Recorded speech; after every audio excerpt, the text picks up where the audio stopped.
Miner back in like Ni- 96, 97. yeah, late 90s or whatever. But you've been pretty much keeping it going with content during the big Rob Mulligan. Today's episode is all about my buddy Deric, aka D-Rock, aka Wisdom.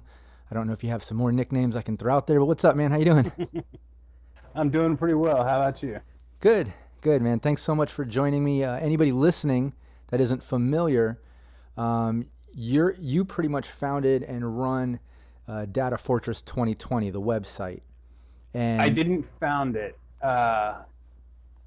I took it over from a guy named Paul Miner back in like ni- 96, 97. yeah, late 90s or whatever. But you've been pretty much keeping it going with content during the big drought, I guess everyone refers to, during all this time, which is Yeah. awesome. But before we dive into all that and the importance of your site and everything that you've contributed to the community and the game, let's get a little bit into you, just so people, get a little bit of background.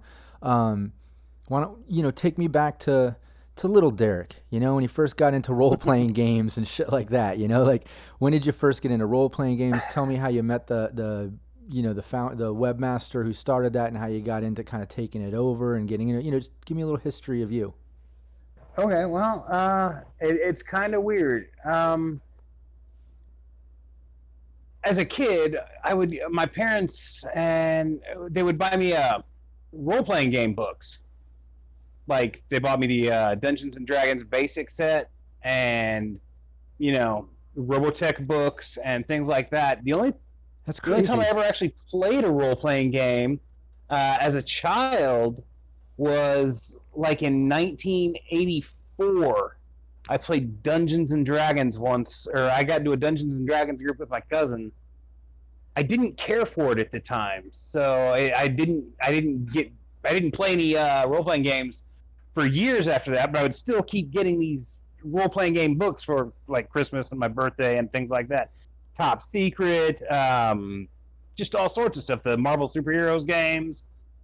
Uh, I'm not really sure why they kept buying me this stuff because I never played any of it, but I sure did love looking through the source books. Yeah, that's crazy that It, it's crazy that your parents were supportive of that and giving, because especially back then, oh yeah, no, it um, was full on height of the Satanic Panic and all that shit. All my exactly. friends are getting their records thrown away. In the meantime, Yeah. mom totally okay with me buying comic books and whatever music I wanted. I had a pretty lucky childhood in that.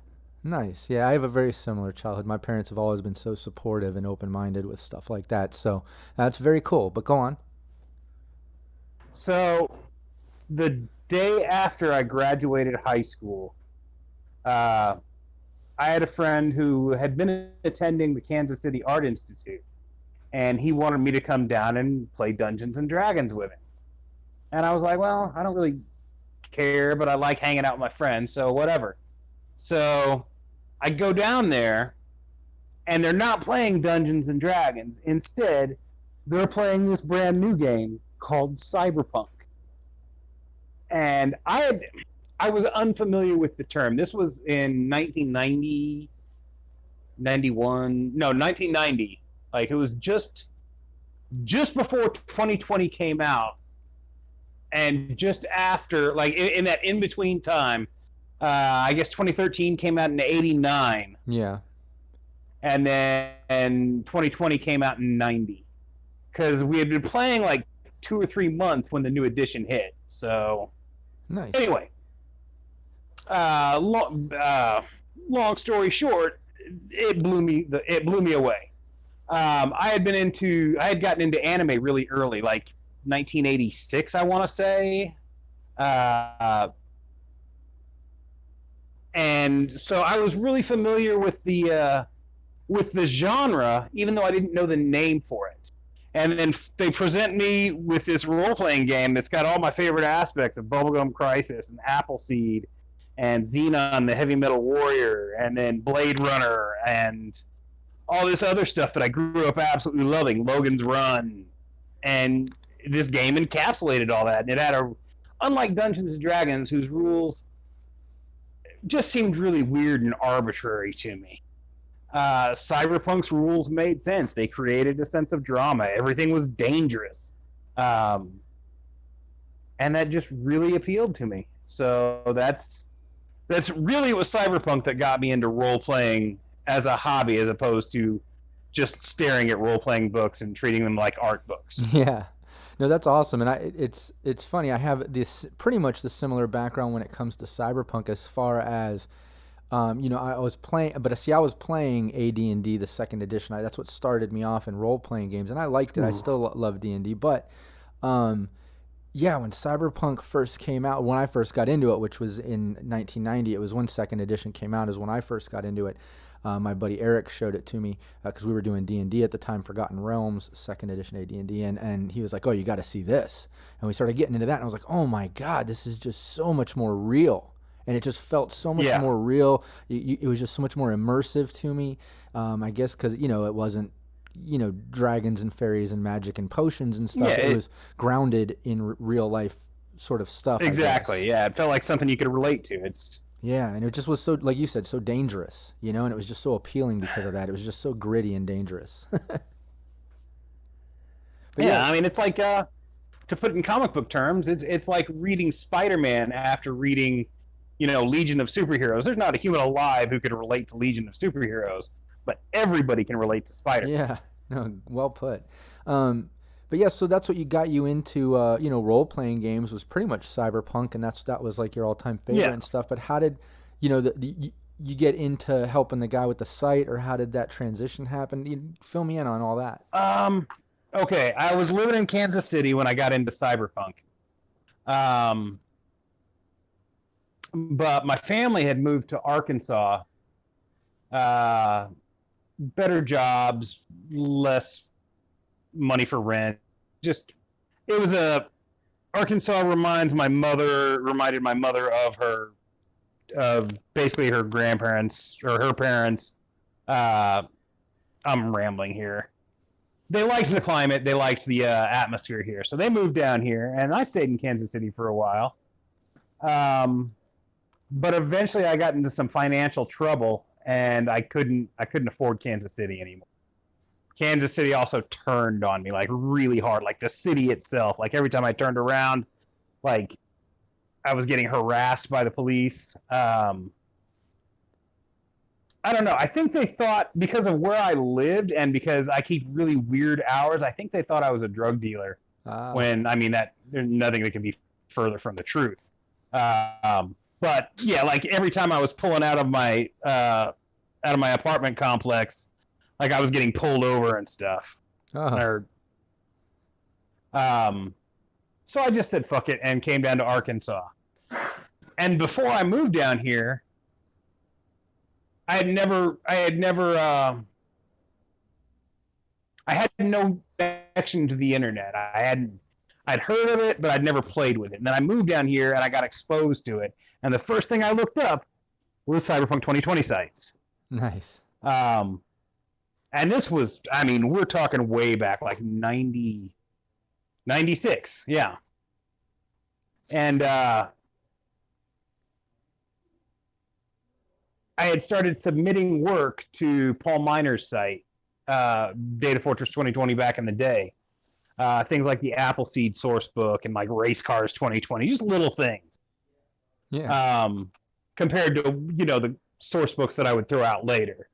Yeah. But I guess eventually it just got too much for Paul to manage. He was in school, I think, at the time, and he didn't have time for the hobby. So he just said, "Hey, do you want the site?" And I said, "Absolutely."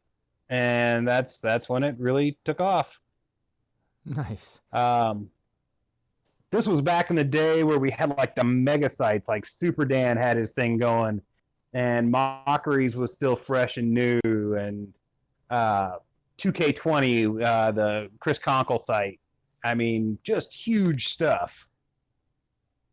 So I felt surrounded by people who had already inspired me, so I was constantly inspired to do bigger and better things.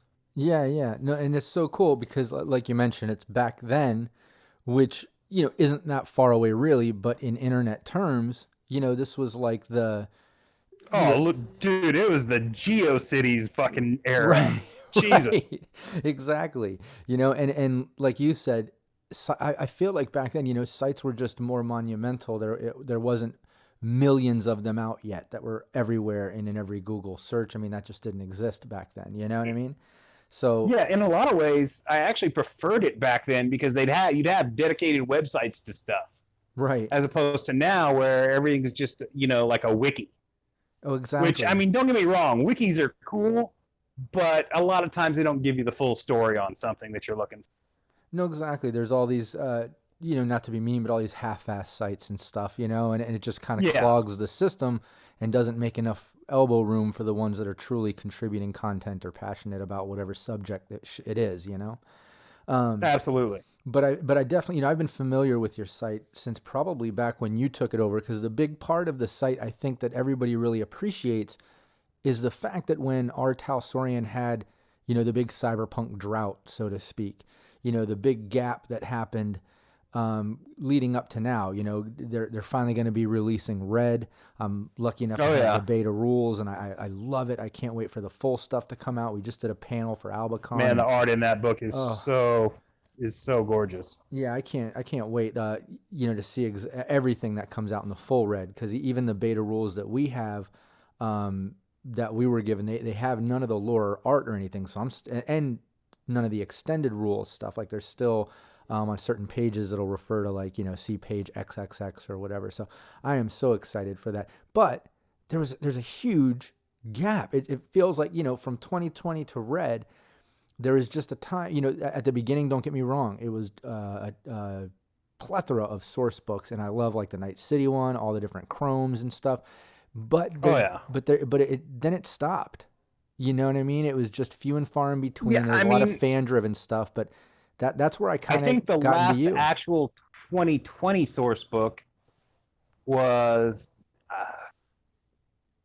1997, 98. It was a 98, I long time think. ago. Yeah. And then V3 hit, and they released some stuff for that, but it wasn't Well, 2020, and it no, didn't. no, no.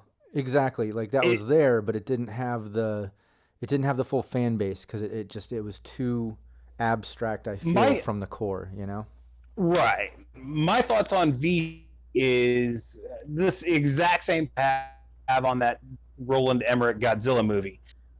If they hadn't tried to tie it to Cyberpunk 2020, if they just let it be its own thing completely, it probably would have done really well, because there's a lot of great concepts in there. It's just not something that I can believably stretch from Cyberpunk 2020. I can't make that connection, Right. and it's not what anybody really wanted. They just wanted Cyberpunk that felt like Cyberpunk.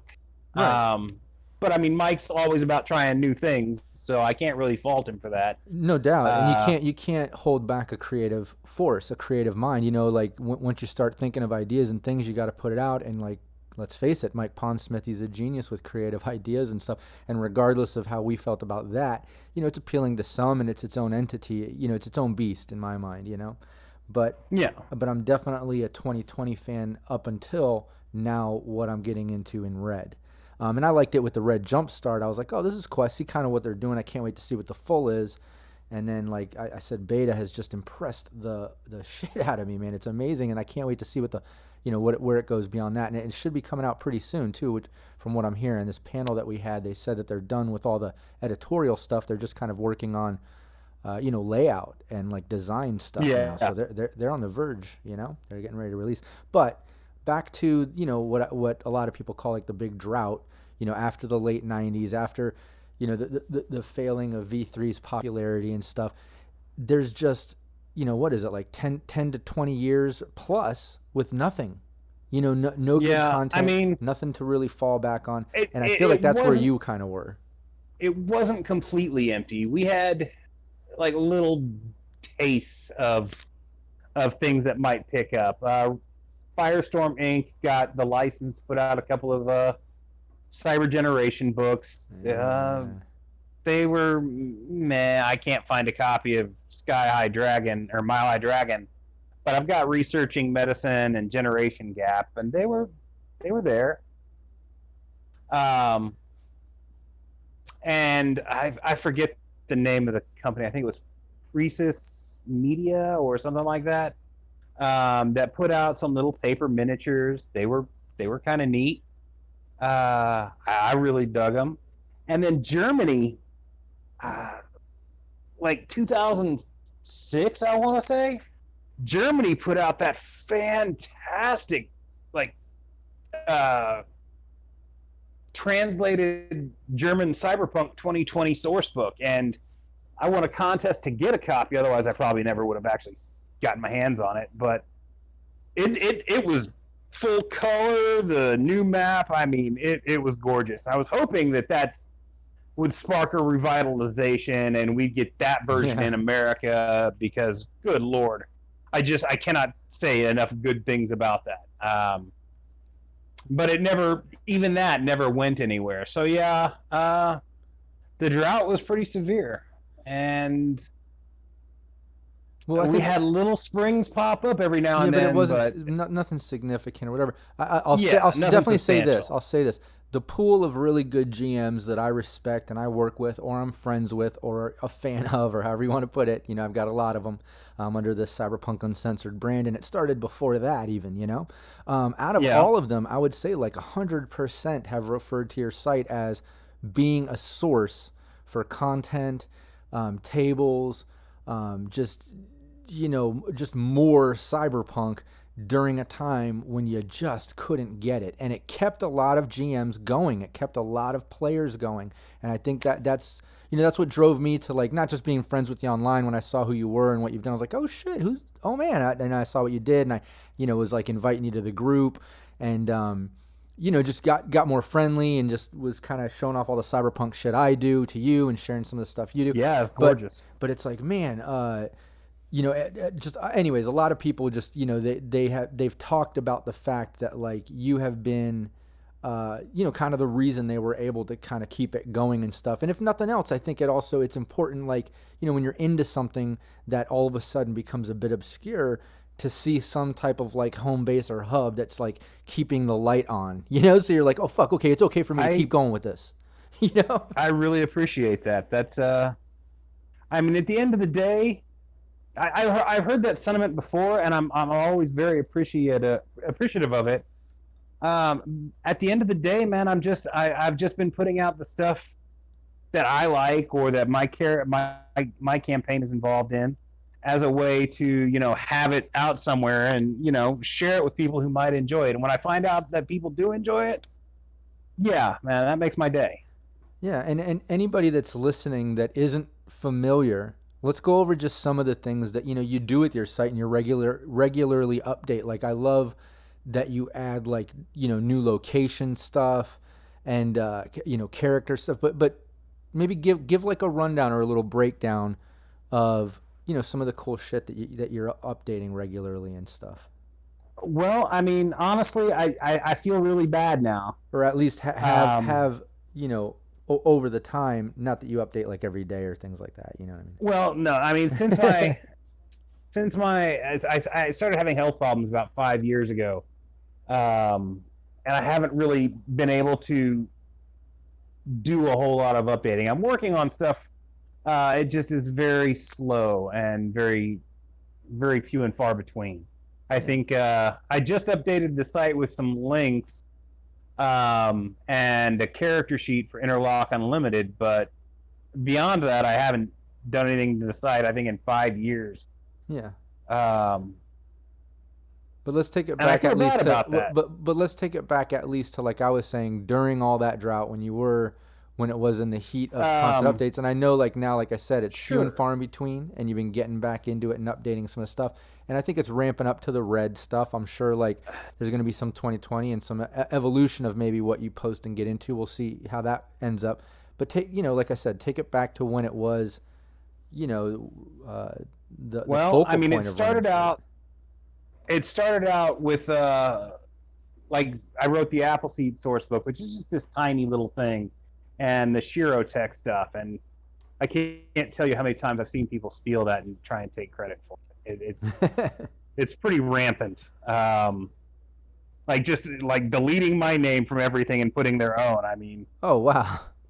yeah, it's ridiculous. What the Uh, hell?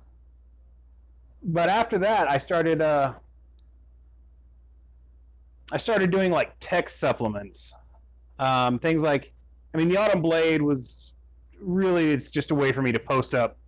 Originally, it was just a way for me to post up people's characters in my game, just say they all work for this one weird organization. But then I started adding, like, because it was an arms dealing, black market arms dealing organization primarily, I started throwing out all these weapons and all this gear and stuff. And so I created all these, these giant catalogs with images from just everywhere, anime and obscure comics. Anytime I found an image that was cool, movies, whatever, I'd take screenshots of stuff. And so I try and illustrate everything on my site. None of it's paid for. I try to give credit whenever possible. I'm actually fairly fervent about that.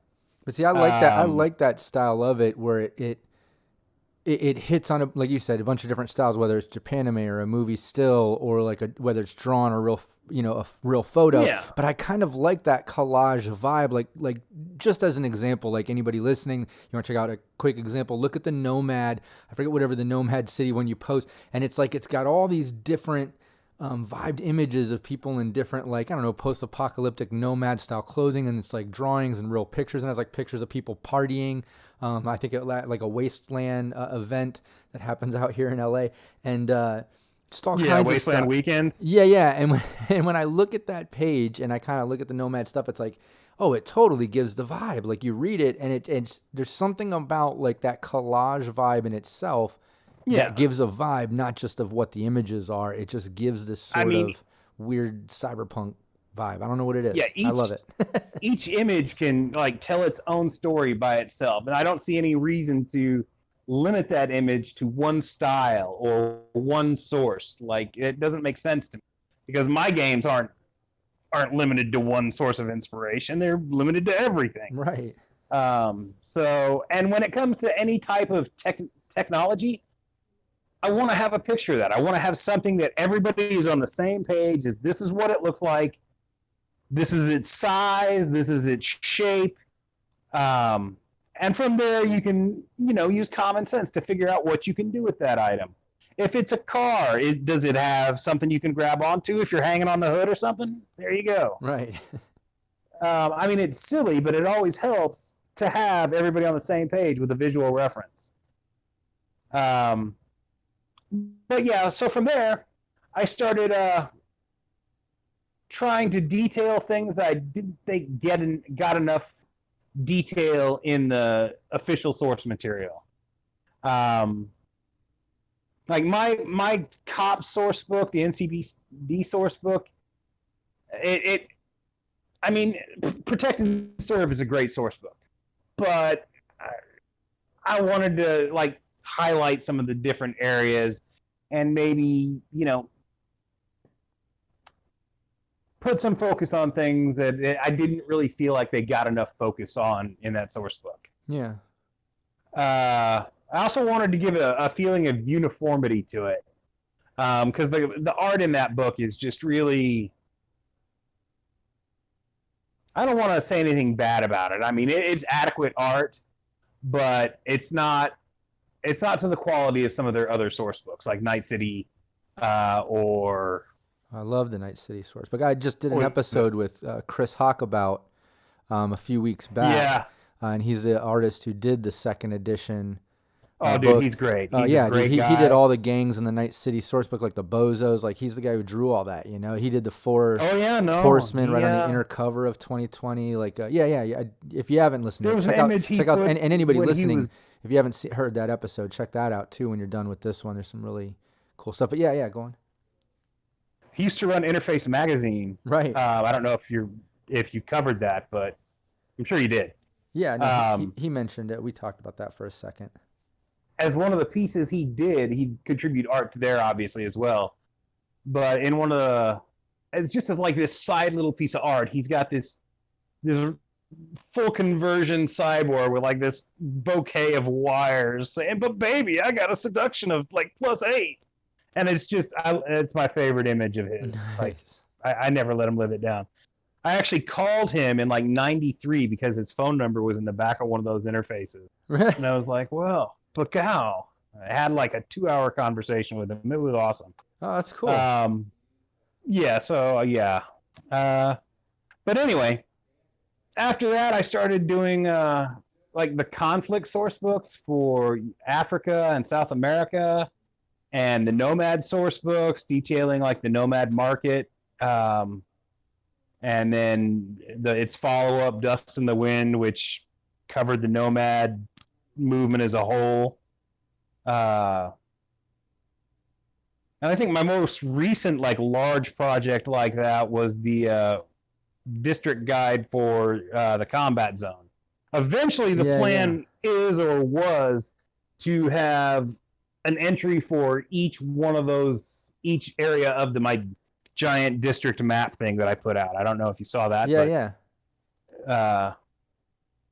Right now, I'm working on another section. It's not a very large session, but it's getting there. I'm hoping that I can put that out before Red comes out. Oh yeah. So I'm still working. It's just slow going. Yeah, no, and totally understandable too. You know, as we get older and we start adulting, you know, we have a little less time. You know, like we said, it's few and far in between that you can dive into so many updates and things, but that still, you know, doesn't dilute the efforts and the worth of what you have done with that site and all your contributions over time. And like I said, what it's done for so many GMs and players during a time when, you know, maybe they wouldn't have been playing anymore if it wasn't for at least having your site, you know. And I have heard that, so that's pretty cool. Yeah, I appreciate that. Yeah, no, and I've definitely referenced to it myself. I think it's been a while since I actually paid attention, but I think I've done like 9 or 10 like large source books worth of material. Like, if they were published, they would be like, you know, an actual source book size bit of material. Nice.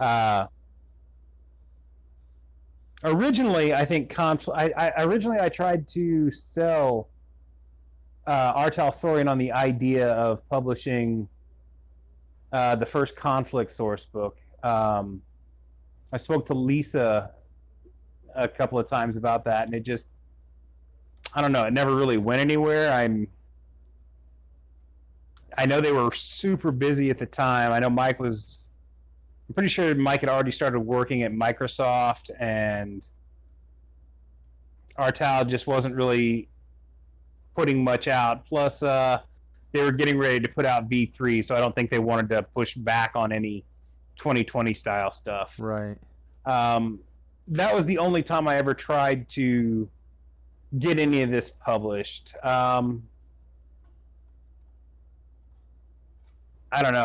I'm not perhaps as motivated as I should be, but I like putting the material out. I like hearing that people enjoy it. Well, I think that's the big part of it. I think maybe you've underestimated the worth in it all and just how much people have been to the site and used the things that you've created and compiled and put out there.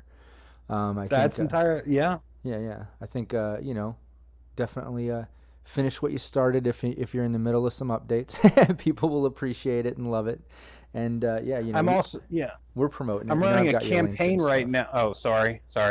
No, not at all. I was just saying, you know, we promote it. You know, other people like to share it too. We've got you linked through the Cyberpunk Uncensored site and stuff. Like, I think even through, I think it's like, you know, it's got that place in history.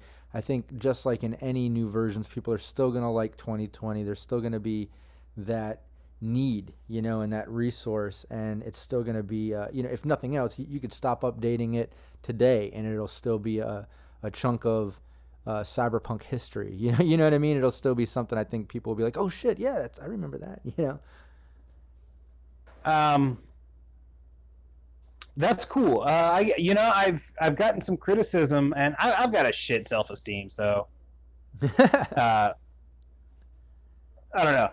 But I've gotten some criticism about the way the site looks. It looks because it's stayed roughly like the way its design has stayed roughly the same since the 90s. And some people have been all like, well, maybe he's doing that on purpose. Maybe he's just trying to give it that 90s aesthetic because it ties into the cyberpunk. But the truth is I don't know shit about like HTML or anything like that. I try and make it work, and if it works, I leave it alone.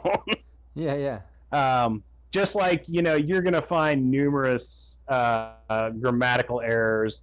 It's not because I can't spell; it's because I can't spell check.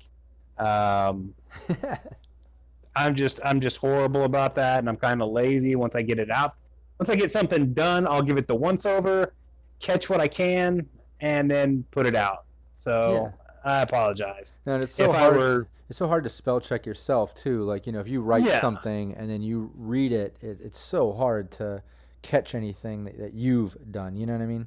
Yeah, because you just tend to skip over. Like I know this stuff. I'm reading it again. It's if I had any hope at all of trying to get paid for it, but I don't. I don't want to get paid for it really. As long as I can keep the site up and going, that's all I need. Oh yeah. But yeah. Well, because I think first and foremost, you're a fan. Like you said it before. Like Cyberpunk is what got you into role playing. You didn't care for Dungeons and Dragons, which is crazy. That's like the godfather of role playing. A lot of people started there, but you didn't care for it, and then Cyberpunk, turned you on to it, and I think that's pretty cool. And I think that's evident when you say stuff like that, where you're like, you're not trying to monetize it. You're just happy to be able to keep it going. If you can get back into more time to update things, you're definitely going to do it. But I think, you're a fan, and it shows. And I think that's really cool, But I mean, I have dedicated so much of my time and life to this game and this genre that it's weird for me to even think about doing other stuff. Like somebody asked me if I was going to like start writing for red material and like advance everything to that, and I'm like, I don't know. I've been playing this game. I've been playing the same campaign for almost 30 years now. Well, not the same campaign, but in the same world, in the world that I've created. And I've been writing all this material for this stuff for this long. I don't know that it would be possible for me to switch over everything. And like I like what I've seen of Red, but rules wise, I'm very much looking forward to seeing what Red has to offer and seeing how I can make that work with Interlock Unlimited, the rewrite of the original Cyberpunk rules I did with the help of the people from the View from the Edge forums. I'm interested to see if I can make those two things work well together. I'm not anticipating any real problems. I mean, it was meant to be compatible with both Interlock and Fusion.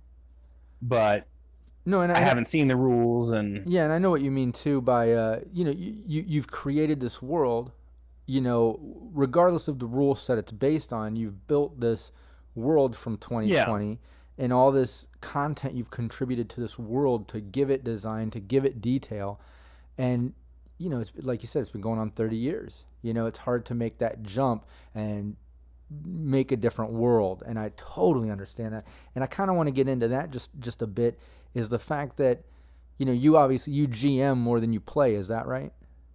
Oh yeah. Oh my God, yes. Yeah. So you. No, I didn't get to play in Cyberpunk until like 2006, 2007. Oh wow.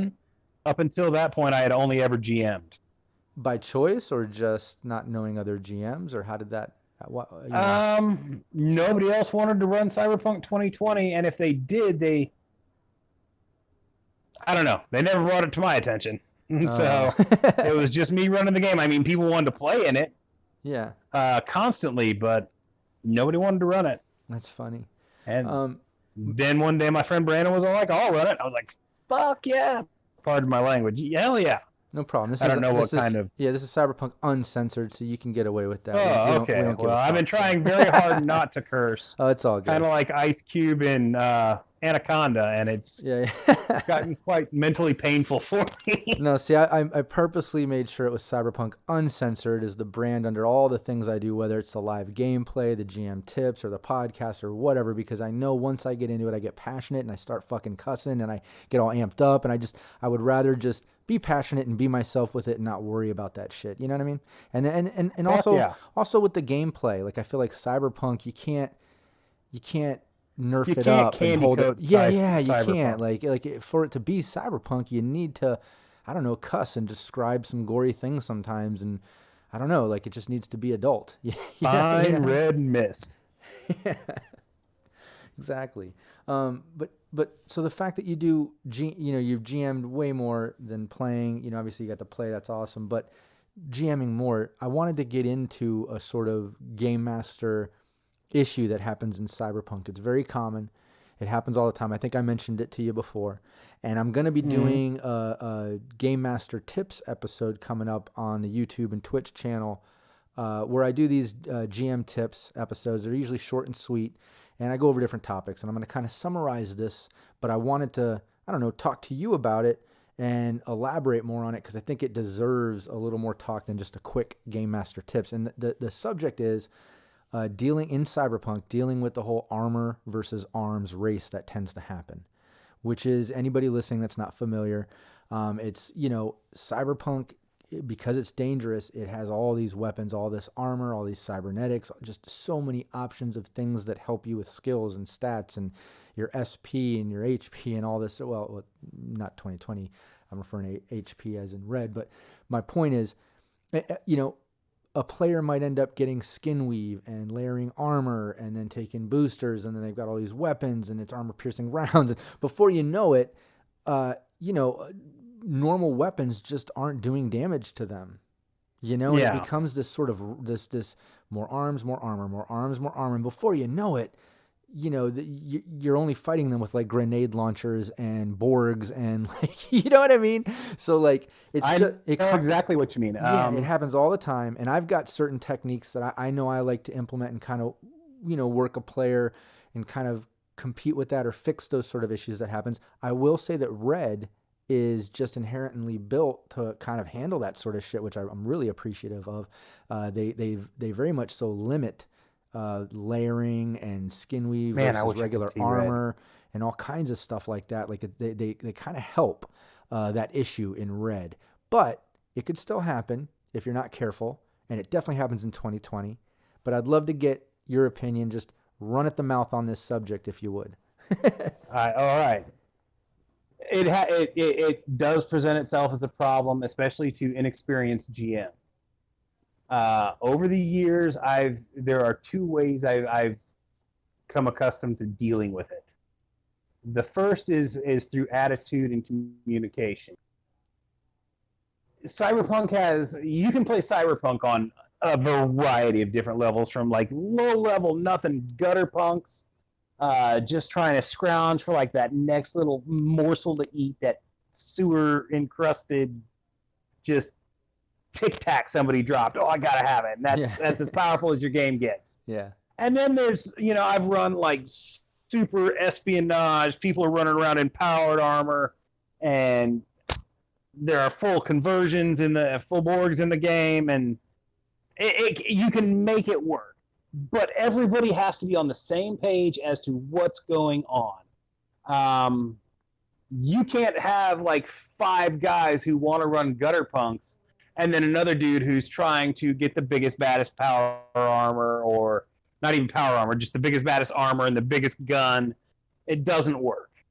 So what you have to make absolutely clear to them is, to your players, is, you can get these big guns, you can get the big armor, you can make yourself a walking tank, but the problem with that is if you do it, the enemies are going to do it. Yep.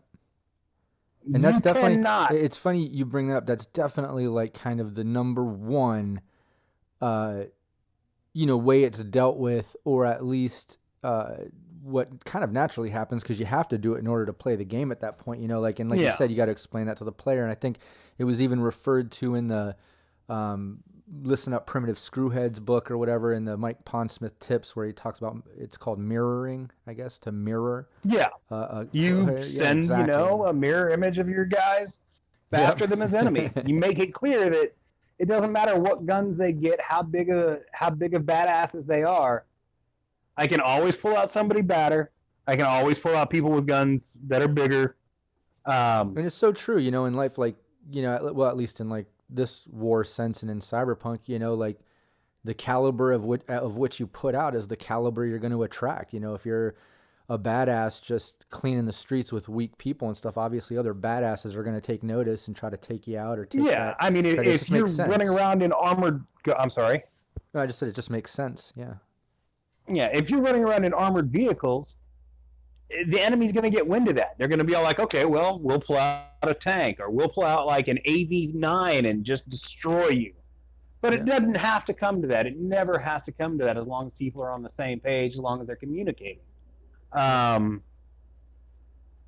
I don't care if the characters, like, there's nothing wrong with characters getting a big gun, but they can't just walk around the street with it. They can't. Like, that doesn't happen. I think that's a good point to make, because that's one of the things in the tips episode I bring up in a couple different ways, and I like how you just kind of worded it, but I'll usually, add some limitations. You're the game master, just put some limitations, and it doesn't have to be like gaming limitations, but in-game limitations, like you said, like, okay, you have all the badass weapons, but you know what, like going into certain clubs and restaurants and parts of town, like you're just going to get arrested or harassed, or it's just not going to work. Like, you can have a full suit of Metal Gear or like a Kevlar bodysuit, whatever, but you can't wear that all the time. Right. You can't walk down the street with that in the middle of the summer without just like sweating your ass off and dying from heat frustration. Yeah. You can't go into a club wearing a bunch of armor. They're not going to let you in. They're going to take one look at you and be like, "Oh, you're going to cause trouble. Get out." Yeah. Police, when you walk down the street, they're going to follow you everywhere you go. There's a lot of weird hyperbole in the Cyberpunk books that it's hard to disseminate the hyperbole from the actual like meat fluff. Like in the Cyberpunk 2020 book, they talk about, there's like a blurb where they talk about, well, all the birds have died off and the oceans are all acid and shit like that. Like, that's not real. That's not... You see birds on the cover art of some of the books, and that's not how it happens. It's just hyperbole. They're just saying the world is really bad and messed up. But a lot of people want to take that literally, and they do that with the weapons. Like, everybody's walking around with a gun on their hip all the time. Everybody sees it. Like, it doesn't work. I mean... Right. It causes problems. I'm definitely a fan of pressing a more real world in that sense, like you just described. Like in my games, I love to have it to where, if you're going in certain situations, like you're not wearing your combat gear, you're not wearing your armor. You're putting on the girls are putting on a dress and the guys are putting on a suit or something, or you know what I mean? Or like, I don't know. And like you said, I think a good point. I did an episode with my buddy Phil McCracken, who's a big 2020 fan. He's a fan of your site as well. You might. Yeah, we've been friends a while now. Yeah. And he mentioned the same thing like you mentioned about, weather is a huge component. He likes to kind of drop on players if they're pushing too hard with like wearing the armor and things everywhere. Like, dude, you're dehydrating. Like, you just can't wear that during the summer. You just hit a heat wave in Night City, and like you're just not. You just can't. You know what I mean? And I think that's kind of cool. Is like you put it. Just think of limitations, and kind of work that not on the player but into the game. Yeah, I mean, just common sense will tell you what you can get away with and what you want. I mean, if your characters are going to like do an actual raid on an enemy stronghold, sure, let them gear up with all their best crap. Let them just run roughshod over them if they are planning their thing right. Like, don't be afraid of that. Right. But also impose that, they can't just walk around like that all the time.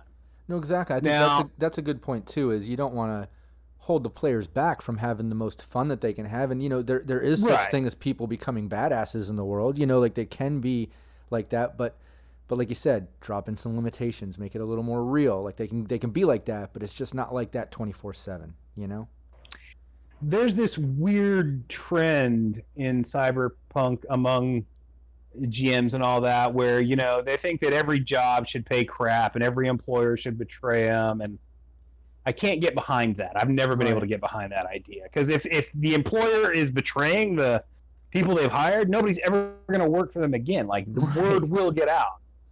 Exactly. Like, your word is your bond in that world.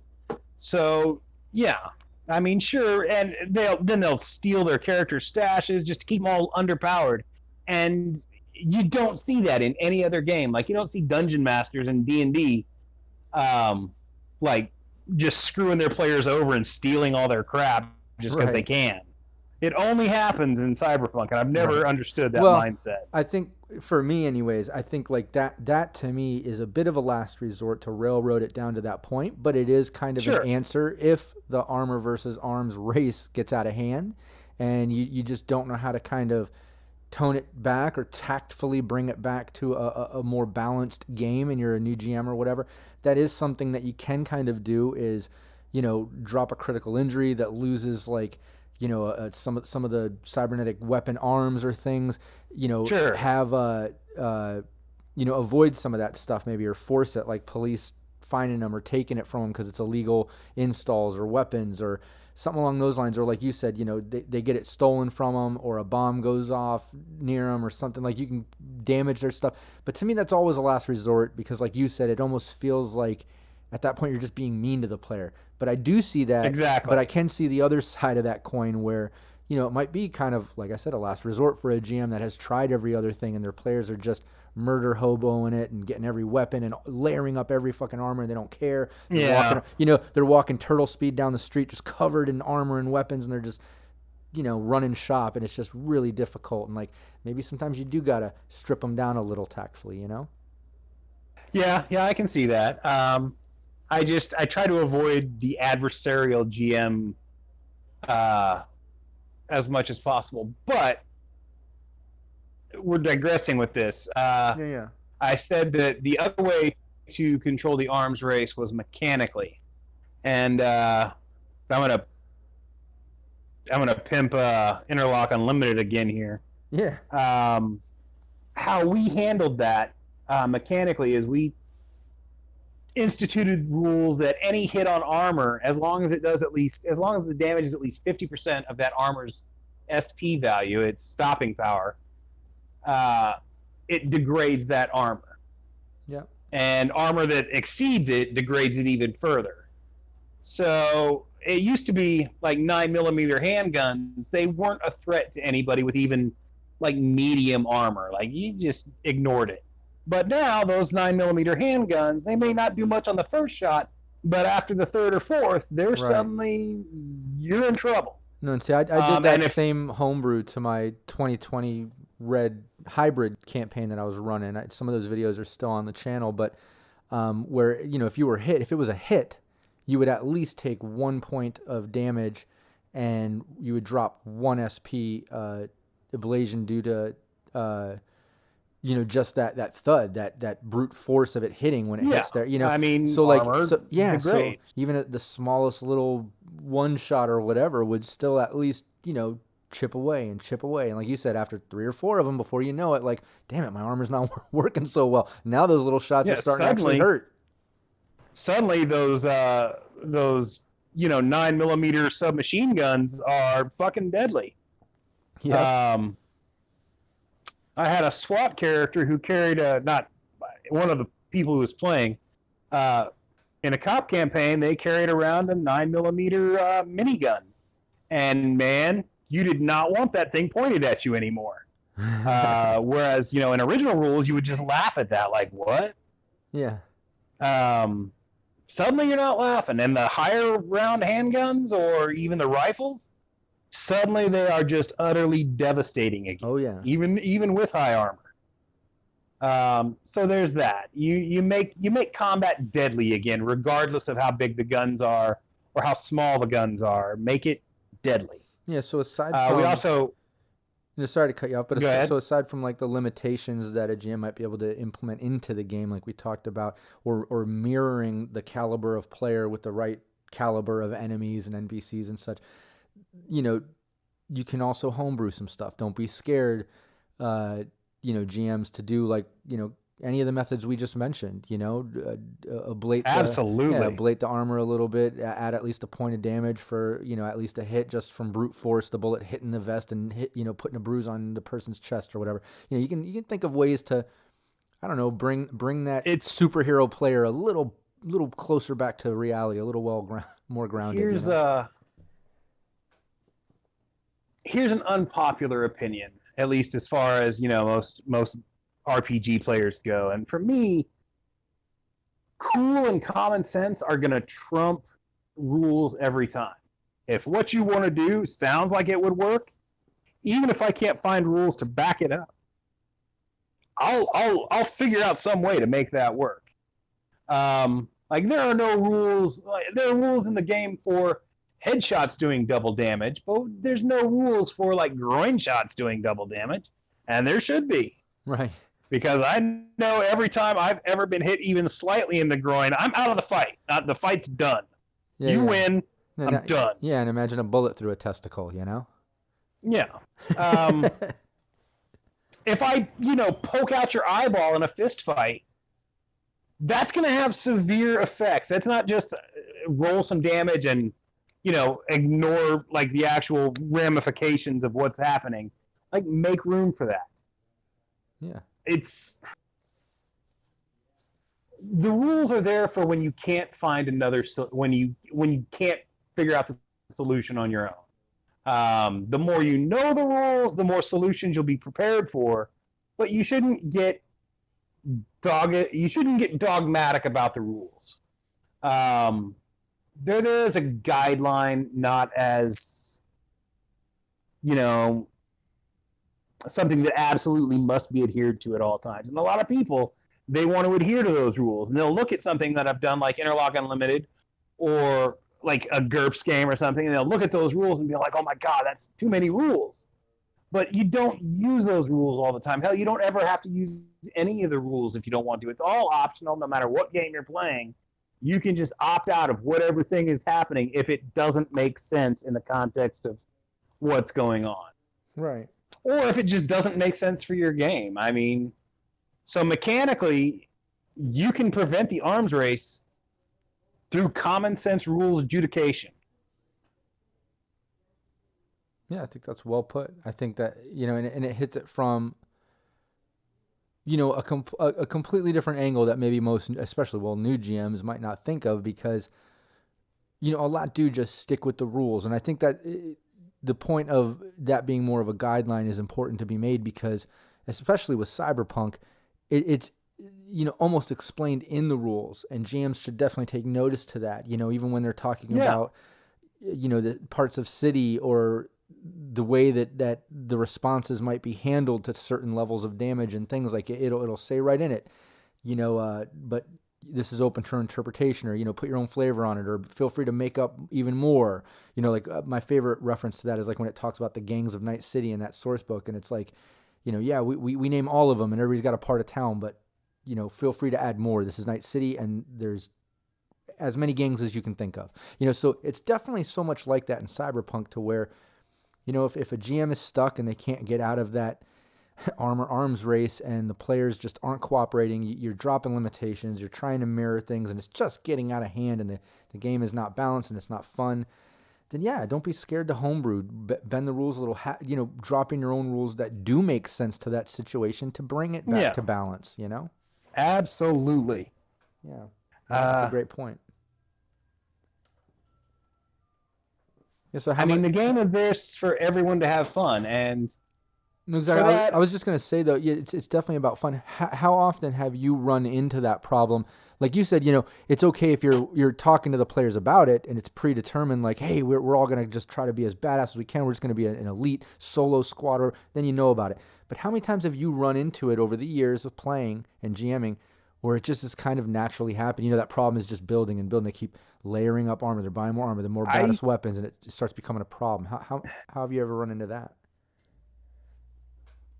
When I started out GMing, I used to run into that. But that was when I was making the same mistakes that all GMs make. Back in the early days, I was guilty of like Mary Sue characters and trying to insert, my own personal character who was super badass in with the players, and it was embarrassing.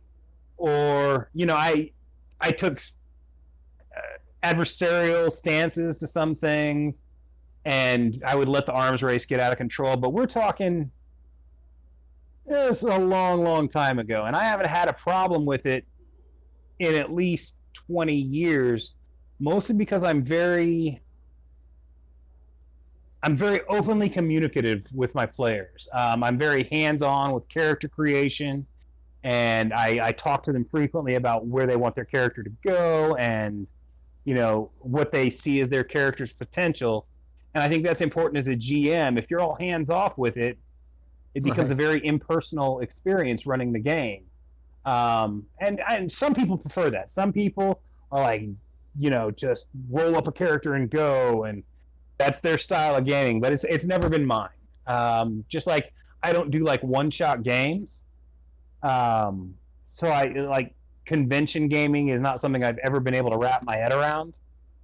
I run like long campaigns. Some of them last years.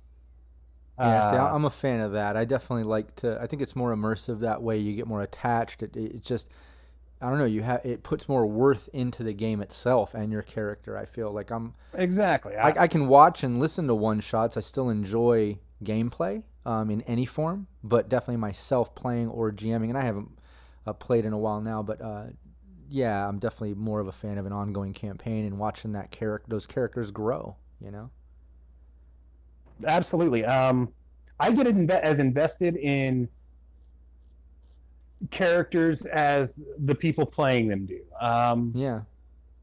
Like I'm not out to like slap players down. Now the dice rolls are going to be the dice rolls. Right. If they get their characters killed, that's on them. But I'm not out to do that. I'm not out to screw the characters over. I'm out to tell this story and for everyone to have a good time doing it.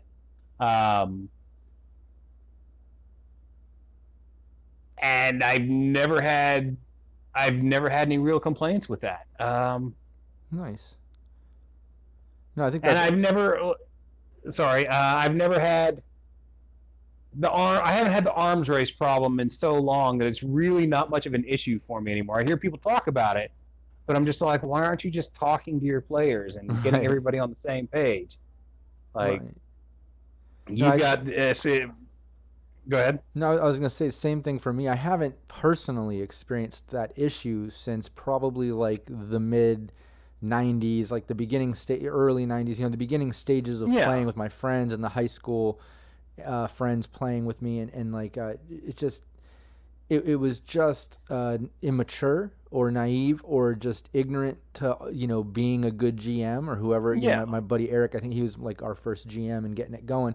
And, you're, for lack of words, you're a kid, you're a young teenager, or mid-tween teen, depending on how old you are now and where you were then. But, but it wasn't dealt with as well. I think now, like I wouldn't run into that problem because, as a good GM and as most GMs know, you have all these options. You have all these options to kind of control the game without it feeling too contrived or controlled.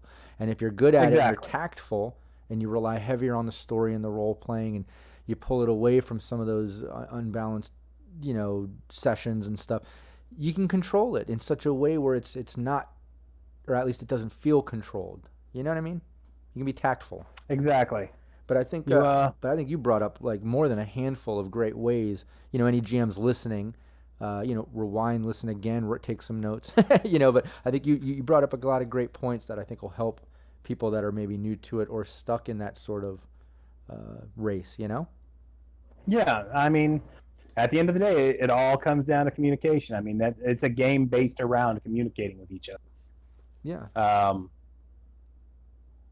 And that's a good point to be made too in itself, is that, if you're a new GM or even an experienced GM and you're having trouble with this issue in your game, and like I said, Red I don't think is going to have much of that trouble. It's just such a different world, and it's just set up in such a way. I think that they've fixed that within what they're doing, and I think it's great. But anybody going very much through look it, forward to seeing how they've done that. yeah, and in anybody having it though, it doesn't just have to be within gameplay and working limitations or a mirror or, enforcing crit injuries or a change in story or the way it works or homebrewing.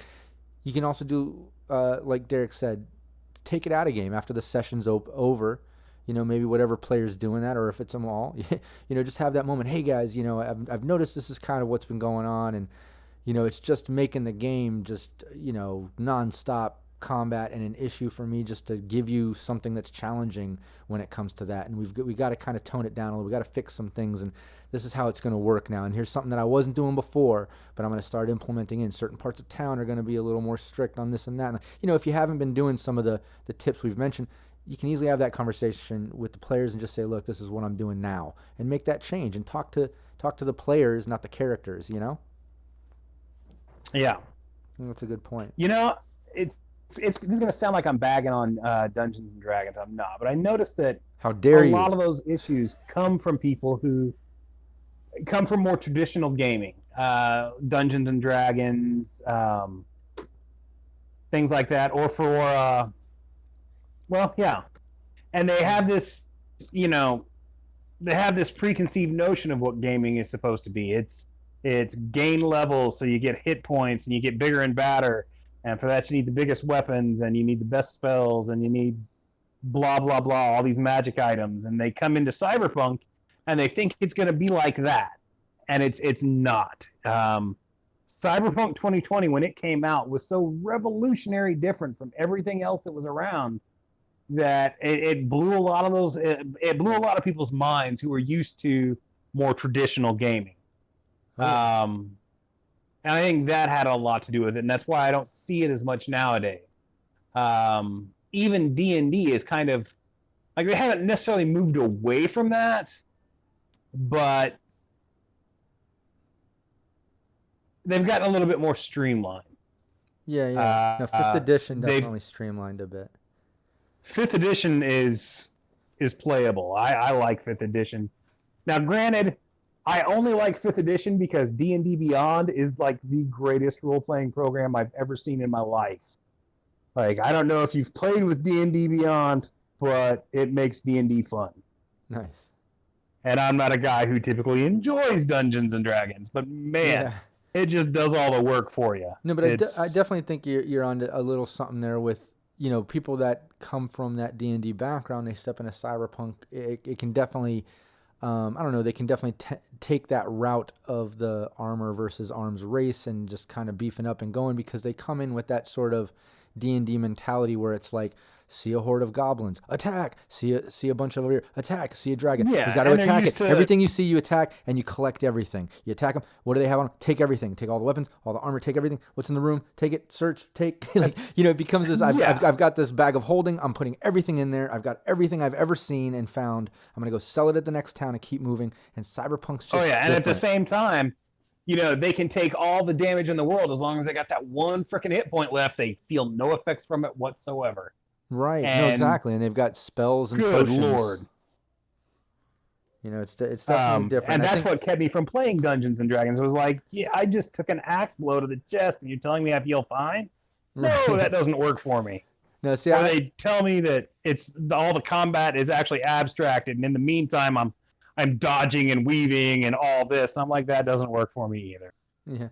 No, for me, see, I still love D&D. I love 5th edition and started on AD&D, but I like it, over to one side. That's where my fantasy role playing is when I want to get into that, but my Cyberpunk I like to keep separate. That's why I never got into Shadowrun either. I think they stepped on too many toes of each other, and I don't like that. I like my fantasy over there and my future dark dystopian future over here, and you know what I mean? But I definitely I like chocolate with my peanut butter, but I don't want mayonnaise with my ice cream. Right, exactly.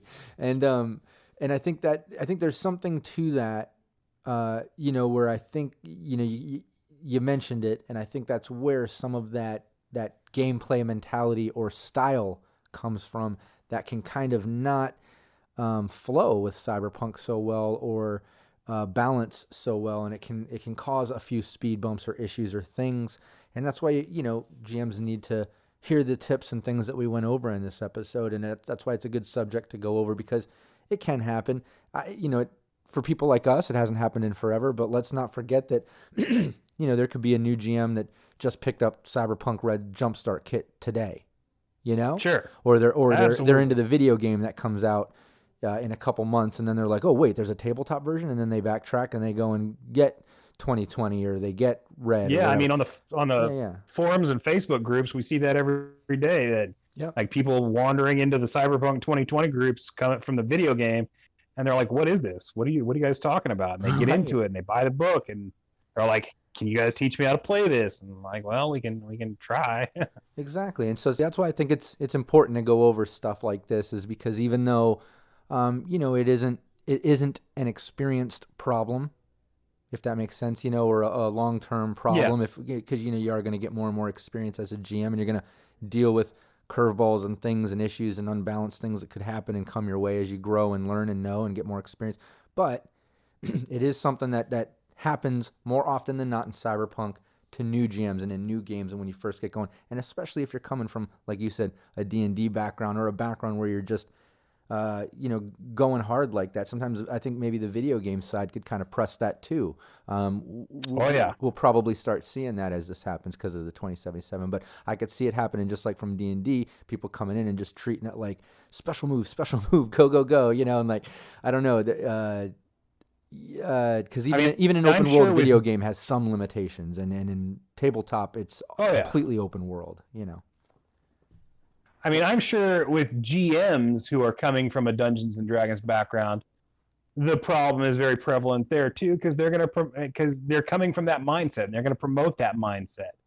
Because it takes some actual experience with Cyberpunk to really get Cyber. Yeah. I mean, the interlock system as well. Like, you could also be playing Mechton or Teenagers from Outer Space, carry it over to Fusion, and you've got all those games. It's a different system than what people are used to, and it definitely takes a while to get your head wrapped around that. Yeah. I'm not trying to sound like pretentious or anything like that. It's just no, not at all. I think it's factual. It is exactly how the game is, and I think that's why so many people love it, and that's why it's so different than D&D and other systems that are out there that I can still appreciate and like. But I think that's why I'm so attracted to Cyberpunk, is all these things we've brought up. I think that's what makes Cyberpunk and what makes it so gritty and dangerous and and detailed and founded in that reality, and it has so much potential to be even more dangerous than it is if you're not a careful GM or experienced. Another problem is gaming as a whole is the trend right now is moving towards these overly simplified systems. I mean, that's what people seem to like right now. I don't know. Maybe it's because I'm an old guy and it's hard to teach me new tricks. But no, I know what you mean. Though it dumbs it down to the point where it almost lacks immersion or immersive qualities to me, because it doesn't have enough that feels like it makes sense. And let me assure you, that's one of the things I love about Red. And I only have, the beta core rules. It's even going to be more than that when it officially comes out, from what I've heard and what we went over just the other day on the panel.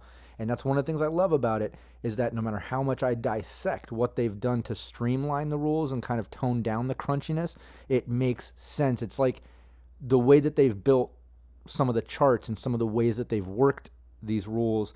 It's like the crunchiness is just, it's built in.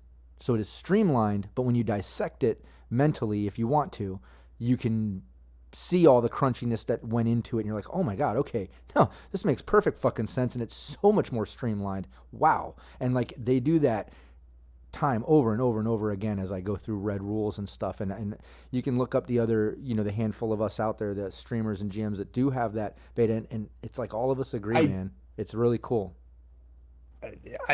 I'm excited for you to see it.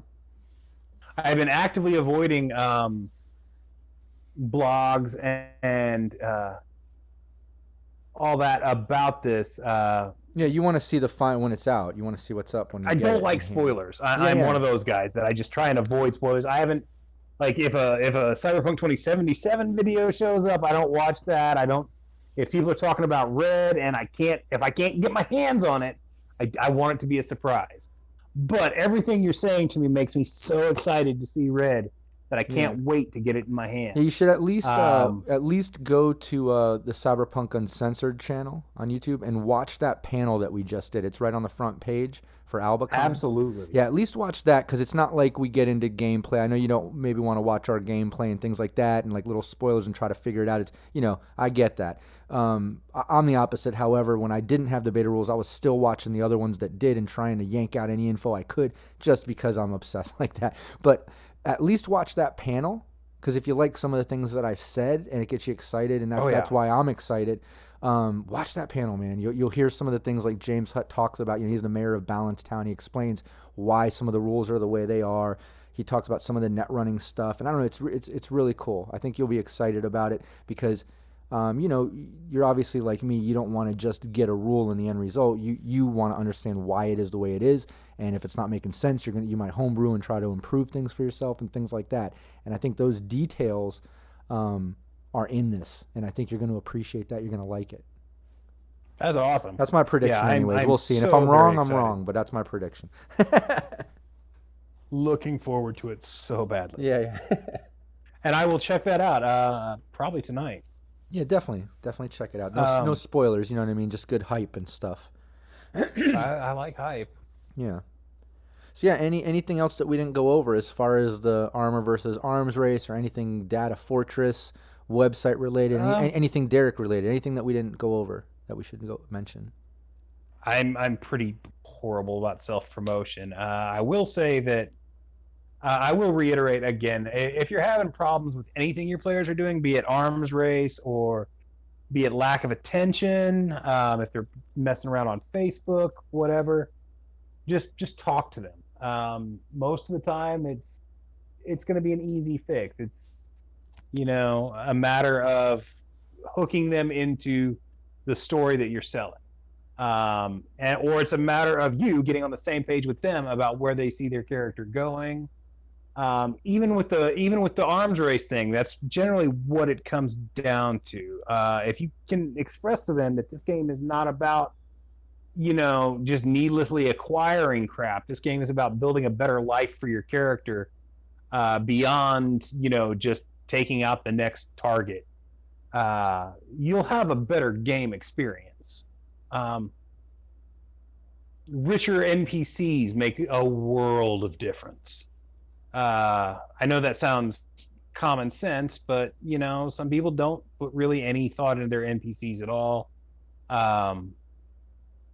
So the players just have no problem if they die. They're not connected. They don't ever make your players feel connected to the world, and they'll want to survive longer. They'll want to experience more of that world. Yeah. Jesus, that sounds pretentious. That's well put, though. No, I think it always kind of sounds pretentious when you come up with like a great summary of a great point, and I don't think you should discredit it or take anything from it just because it sounds like that, because the fact is that is so true. You know what I mean? And like, it makes sense, and it's a great point to be made. And especially, and not just with and I can say that, and I've been into it for a long time, but think about new GMs. Think about when you first got started. Oh yeah, no, I would have killed. Oh my God, yeah. Imagine somebody if you to take me under their wing and like tell me these things. Exactly, that's my point. Is like, man, like I said, I went through every shitty mistake a GM can make, and I don't know. It took me a long time to get to the point where I was confident enough to say, these things will help your game, these things won't. I definitely believe that Listen Up You Primitive Screwheads is must-read material for anyone who's ever thought about running a game. It's up there with On Gaming and How to GM, the books by Kenneth Hitt and what's his face? His buddy. Oh, Lord. I can't think of his name at the moment. I apologize. And see, when we end this episode, it'll pop in your head. You'll be like, God damn it. Oh my God! It'll be 10 minutes later. I'll be in the shower and I'll just be like, no. Exactly. That's funny.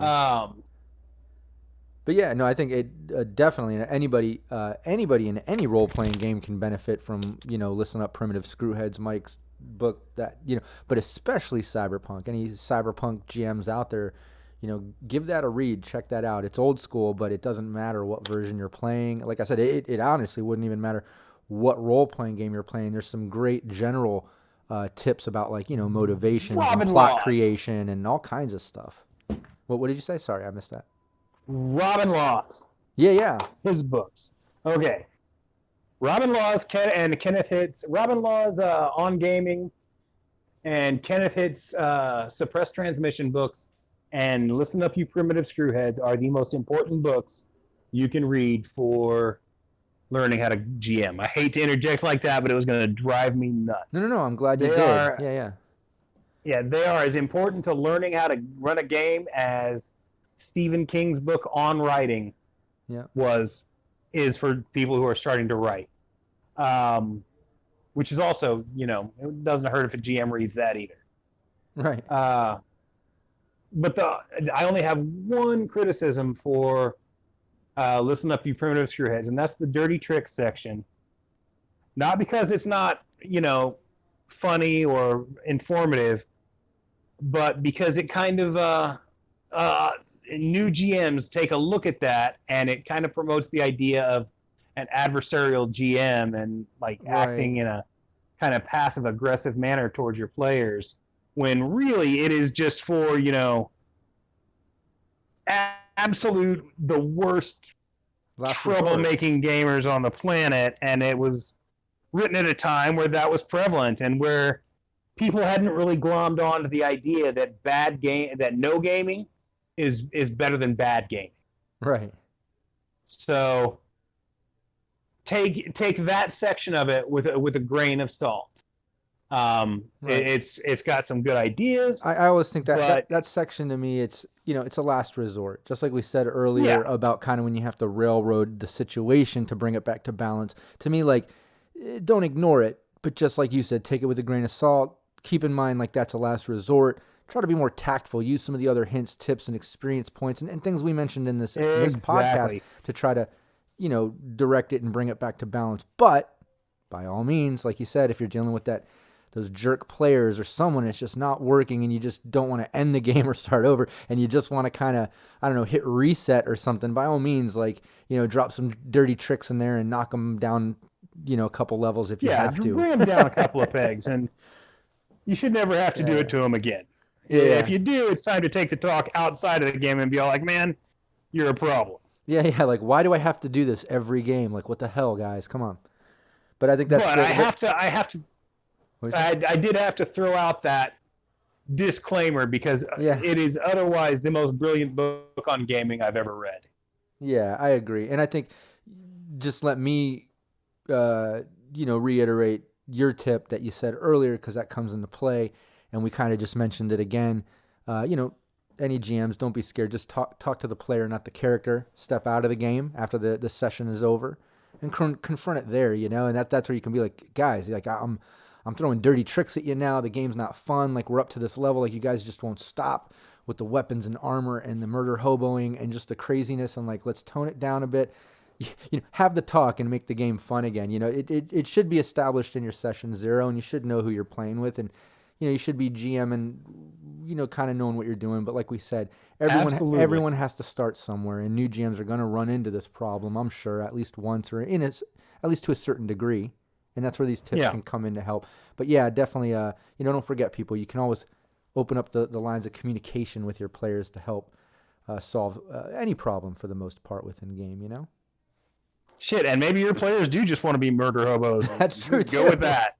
That's true, It might not be the game you want to run, but it might be the game that they want to play. And, if that's what it is, that's what it is. At that point, you as a GM need to decide which direction you want to go with that. Yeah, and a hint to that would be if all of your players have come to the table with a solo, you might kind of expect that there's going to be a lot of combat and rowdiness going on with a team like that. But yeah, totally. You never know. Maybe that's what the players are going for. Maybe they want to just have a crazy campaign where it's just, we're just going to go balls to the wall and see how quick we can get cyber psychosis and become a problem to the NCPD. And like, you know what I mean? Like maybe they just want to go nuts, you know, I don't know. 100%. 100%. But yeah, I think we covered everything. You know, if there's any type of additions that we're going to come up with to this, I'll probably just do another episode because, to be honest, man, I loved having you as a guest. I'd love to have you again. I love being here. Yeah. Absolutely. This has been a great honor. We can drop into a bunch of different subjects over time, I'm sure, you know. But yeah, anybody listening, give us a like, give a share, show some support. Aside from checking out Cyberpunk Uncensored on social media and the .com, go check out datafortress2020. .com, and if you haven't already, I'm sure you already know, but any new people, go check it out, see what we were talking about, show some love. Hopefully Deric will get back into some more updates and give the 2020 community some more shit to enjoy. I know they would appreciate it, but if not, it still holds a special place in all of our hearts because it is part of that 2020 history. And don't downplay that shit, Deric. Start being a little bit more proud of that. Thank you so much. I know you're humble, but fuck that, dude. It's really cool. But yeah, so thanks again for joining me. We'll do it again. Anybody listening, thank you so much, man. Take care, and take care, everybody listening. You too. Thank you so much. It's been an honor.